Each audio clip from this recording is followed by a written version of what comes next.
Dan tes di situ mendapatkan skornya yang sangat mepet, kan minimalnya 450. Ya. Saya mendapatkan skor 453. Wow. Salah satu soal saja itu sudah tidak lolos.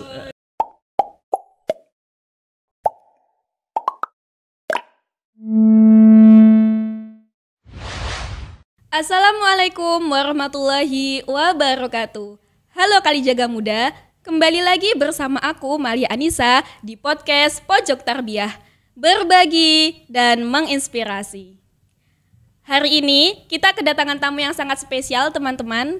Salah satu wajah mapres kita dari Pendidikan Agama Islam angkatan 2022, yaitu Mas Muhammad Wahyudi Az-Zuhruf. Halo Mas Wahyudi, gimana kabarnya hari ini? Alhamdulillah baik. Mungkin sebelumnya boleh Mas menyapa teman-temannya sambil kenalan sedikit tentang Mas Wahyudi. Baik. Assalamualaikum Mbak Melisa. Nama saya adalah Muhammad Wahyudi Az-Zuhruf. Saya adalah mahasiswa Pendidikan Agama Islam angkatan 2022. Udah Mas. Mungkin selain di kampus Mas Wahyudi ini kesibukannya apa Mas? Kesibukan saya kalau di UKM, saya bergabung dengan UKM JQH Al-Mizan, Jamiah Qura' wal Hufadz Al-Mizan di UIN Jogja juga. Lalu kemudian saya berdomisili di Pondok Pesantren Al-Munawwir Krapyak. Jadi itu mungkin kedua hal itu yang berkaitan dengan saya. Wow, jadi Mas Wahyudi ini ternyata santri Krapyak. Ya. Wow, berarti Mas Hafiz Quran ya guys. Teman-teman, Mas Wahyudi ini merupakan salah satu mahasiswa berprestasi di UIN Sunan Kalijaga, Yogyakarta. Sejak tahun pertama perkuliahan, Mas Wahyudi kerap kali menjuarai berbagai ajang perlombaan bergengsi. Beberapa di antaranya yaitu juara 1 Musabaqoh Fahmil Quran pada Musabaqoh Tilawatil Quran tingkat nasional di Kalimantan Selatan tahun 2022. Yang kedua yaitu juara 1 Musabaqoh Fahmil Quran tingkat nasional pada Olimpiade Agama, Sains, dan Riset PTKI se-Indonesia tahun 2023. Kemudian juara 3 Musabaqoh Fahmil Quran pada Pekan Olahraga dan Seni Se-Jawa Madura tahun 2023. Nah, untuk prestasi selengkapnya mungkin boleh di-spill sama Masnya secara langsung. Ya, tadi disebutkan kalau memang saya berkecimpung di bidang Musabaqoh Fahmil Quran atau MFQ. MFQ itu kurang lebih samalah dengan Cerdas Cermat Islami ya, CCI atau CCQ, Cerdas Cermat Qurani. Nah, itu. Nah, saya mengikuti cabang lomba MFQ ini kurang lebih 11 kali, baik di tingkat kabupaten, provinsi ataupun nasional, dan alhamdulillah dari ke-11 lomba itu semuanya mendapatkan juara baik 1, 2 ataupun 3. Dari 11 lomba juara semua, Mas? Ya. Itu yang paling bergengsi menurut Mas yang mana Mas? Yang paling bergengsi mungkin kalau di tingkat umum ada yang tadi Musabaqoh Tilawatil Quran Nasional pas di Kalimantan Selatan tahun 2022. Lalu waktu saya jadi mahasiswa mewakili UIN itu yang paling bergengsi di OASE Olimpiade Agama, Sains dan Riset tahun 2023 itu tadi. Oh, dengar-dengar pernah sempat dapat hadiah umroh gratis itu dari ajang yang mana Mas? Ya, itu saya setelah Musabaqoh Tilawatil Quran Nasional itu setelah mendapatkan juara itu mendapatkan apresiasi juga dari pemerintah kabupaten yang berupa umroh itu. Wow, keren sekali ya teman-teman, Masya Allah.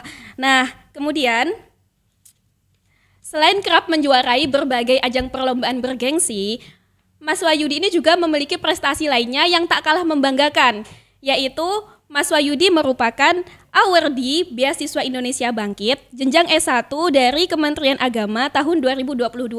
Nah, boleh nih Mas di-spill apa sih Beasiswa Indonesia Bangkit itu? Oke, Beasiswa Indonesia Bangkit atau BIB itu adalah beasiswa yang dikeluarkan dari Kemenak dan LPDP, kerjasama dari Kementerian Agama dan LPDP yang beasiswanya itu baru dimulai tahun 2022, tahun ketika saya masuk. Jadi saya angkatan pertama. Jadi mungkin teman-teman banyak yang kurang tahu atau belum pernah dengar tentang beasiswa ini. Nah, beasiswanya ya ada 3 jalur reguler, jalur tafidz dan jalur prestasi. Nah, kemudian kalau dari beasiswa Indonesia Bangkit ini tuh benefitnya apa aja, Mas?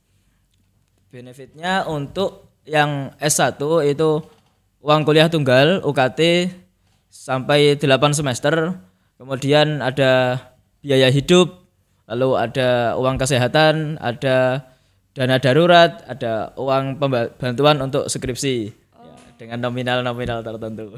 Boleh di-spill nominalnya, Mas? Ya, nominal yang agak sensitif biasanya. Nominal kalau UKT ya menyesuaikan ya, UKT langsung ke kampus, lalu biaya hidup per bulan itu 2,3 juta. Lalu uang kesehatan itu sesuai dengan BPJS kelas 1. Kemudian bantuan skripsi itu 2 juta dan dana darurat maksimal 10 juta. Luar biasa sekali ya, Mas. Itu kalau di total ada banyak sekali ya tentunya. Ya tentunya, saya juga belum pernah menotalnya. Nah, kemudian kayak alur seleksinya sendiri dari pendaftaran sampai ditetapkan menjadi awardee itu gimana, Mas? Alur seleksinya setidaknya ada 3 seleksi ya. Pertama seleksi berkasnya apakah dia memenuhi atau tidak berkas. Kemudian setelah lolos seleksi berkas nanti ada seleksi tes skolastik ya, akademik dan kayak psikologi seperti itu mengerjakan 100 soal kalau tidak salah. Nah itu kemudian setelah lulus dari itu nanti seleksi wawancara untuk yang ketiga gitu. Setelah wawancara baru diumumkan menjadi awardee gitu. Itu kurang lebih timelinenya itu berapa bulan, Mas? Kalau tidak salah saya mendaftar itu September 2022, kemudian pengumumannya itu November. Berapa itu? 2 bulan ya? Kurang lebih 2 bulan lah. Ya. Nah, kemudian kayak persyaratan berkasnya sendiri itu tadi gimana, Mas? Dari pendaftaran sampai ditetapkan menjadi awardee? Ya, berkasnya untuk berkas mungkin ya berkas-berkas seperti SKL, ijazah dan seterusnya itu. Lalu ada tambahan ada esai 1000 kata. Esai ya tentang esai pribadi ya, esai beasiswa seperti itu. Kemudian ada sertifikat TOEFL atau TOEFL Arab atau Inggris itu minimal skor kalau waktu saya itu 450. Tapi untuk angkatan setelah saya itu sepertinya turun jadi 425. Nah, skornya seperti itu. Tadi kan ada 3 alur ya, Mas? Ya. Ada 3 jalan. Nah, itu kalau Mas Wahyudi dari jalur yang mana? Saya dari jalur Tafid waktu itu. Mas habis Quran beneran dong ya teman-teman ini berarti. Ketahuan ya. Oke. Nah, kemudian kayak dari prosesnya mendaftar sampai ditetapkan itu tadi dari pengalaman Mas Wahyudi ada merasa kendala atau tidak, Mas? Ya. Kalau kendala pasti ada, tidak mungkin tidak ada. Apalagi itu kan waktu sudah ongoing, jadi sudah semester 1 sudah masuk. Kemudian ada persyaratan itu, ada yang membuat esai. Mungkin saya juga kurang berpengalaman membuat esai ya, jadi tinggal membuatnya mungkin agak serampangan. Lalu yang kedua tes TOEFL atau TOEFL, dan posisinya kan kuliah masuk, saya juga agak bingung sebenarnya mau tes di mana ini, tes TOEFL ini. Terus saya juga belum pernah tes sebelumnya. Terus akhirnya saya tes di UIN, di Pusat Bahasa UIN. Alhamdulillah UIN menyediakan dan tes di situ mendapatkan skornya yang sangat mepet, kan minimalnya 450. Saya mendapatkan skor 453. Wow. Salah satu soal saja itu sudah tidak lolos. Beruntung sekali ya, Mas. Ya, itu. Terus ada kendala lain dari waktu itu, saya bersamaan dengan persiapan yang Musabaqah Tilawatul Quran Nasional itu. Jadi waktu persiapan itu terus mikir juga pengurusan beasiswa, persiapan. Jadi ya lagi agak sibuk-sibuk. Iya, lagi sibuk-sibuknya gitulah. Tapi buktinya bisa MTQN dapat, beasiswa bisa dapat. Ya, alhamdulillah. Benar-benar contoh mahasiswa berprestasi kita ini, teman-teman. Nah, kemudian dari beasiswa BIB ini tadi kan Mas Wahyudi mengatakan bahwa ini masih baru, jadi belum dikenal. Mas Wahyudi itu tahu informasi ini dari mana dan sekitar bulan apa itu? Ya, informasinya memang saya termasuk orang yang cukup awal untuk mendapatkan informasi ini, karena saya tergabung di grup MTQ itu kan. MTQ, kemudian ada pembina yang sekaligus dosen itu men-share itu. Terus saya lihat ini kayaknya mungkin enggak ya? Saya lihat ini kayaknya agak berat sih. Tapi lumayan ini kesempatan. Ya udahlah coba dulu. Coba terus akhirnya ya sambil berjalan sambil mempersiapkan lomba, mempersiapkan beasiswa dan di situ. Terus selain dari itu 4 hari setelahnya itu Bu Kaprodi PAI itu meng-share juga di grup angkatan. Tapi saya posisi memang sudah tahu. Oke.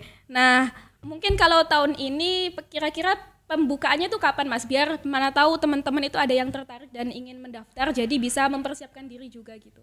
Ya, sebenarnya sejauh ini saya mengikuti beritanya itu belum ada keputusan pasti untuk bulannya. Tapi melihat dari yang tahun kemarin, tahun 2023 itu kurang lebih di bulan Juli atau Agustus mungkin ya. Kalau kurang lebih sebelum masuk kuliah itu, detik-detik sebelum masuk kuliah. Di situ kalau tidak salah, insya Allah. Berarti mungkin Agustus atau September gitu ya Mas kira-kira nanti. Ya mungkin soalnya dari tahun 2022 dan 2023 itu beda. Kalau 2022 itu kami sudah masuk, jadi udah September, Oktober, November. Kalau yang 2023 itu mereka belum masuk.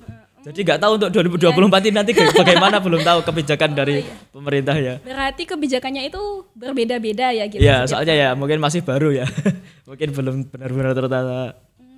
Oke Mas, mungkin cukup ya tentang beasiswa BIB ini. Nah, kemudian yang terakhir nih, moto hidup dan pesan yang ingin disampaikan Mas Wahyudi kepada teman-teman agar bisa terus dapat menginspirasi itu gimana? Moto hidup mungkin seperti ini saja. Mencoba itu mungkin gagal, tapi kalau tidak mencoba itu sudah pasti gagal.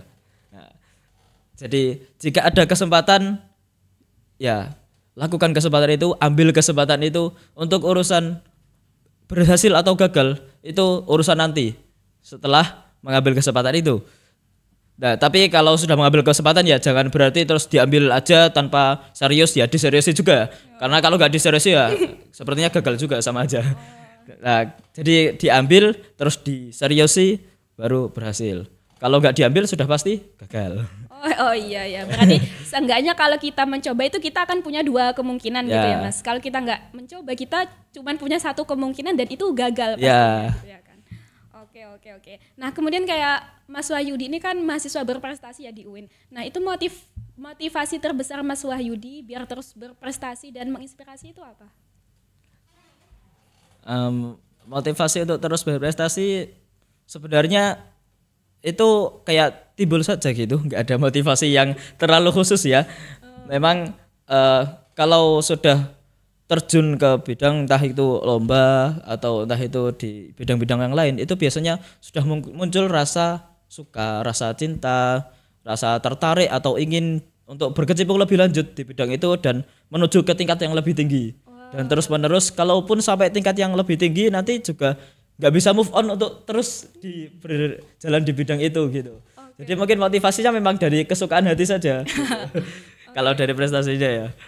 Kalau beasiswa ya pastinya untuk meringankan beban orang tua dan sebagainya, karena setelah saya mendapatkan beasiswa orang tua saya sudah tidak mengirimkan uang sama sekali kepada saya. Ya entah itu alhamdulillah dan sedikit ya berarti tidak ada tambahan uang saku lagi.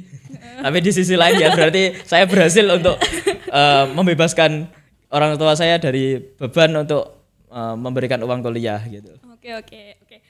Menarik sekali ya ini teman-teman. Nah, berarti tuh yang saya tangkap dari ceritanya Mas Wahyudi ini dengan modal prestasi, dia itu bisa dapat kuliah gratis, biaya hidup gratis, bahkan sampai umroh gratis teman-teman. Masya Allah. Patut ditiru ya ini tentunya. Oke, terima kasih Mas Wahyudi telah bersedia meluangkan waktunya untuk hadir ke podcast Pojok Tarbiyah episode kali ini. Semoga nantinya kita juga bisa punya cerita yang menginspirasi seperti Mas Wahyudi ini ya teman-teman. Mungkin kita cukupkan podcast kali ini. Terima kasih dan sampai jumpa di episode podcast Tarbiyah berikutnya. Wassalamualaikum warahmatullahi wabarakatuh. See you next time.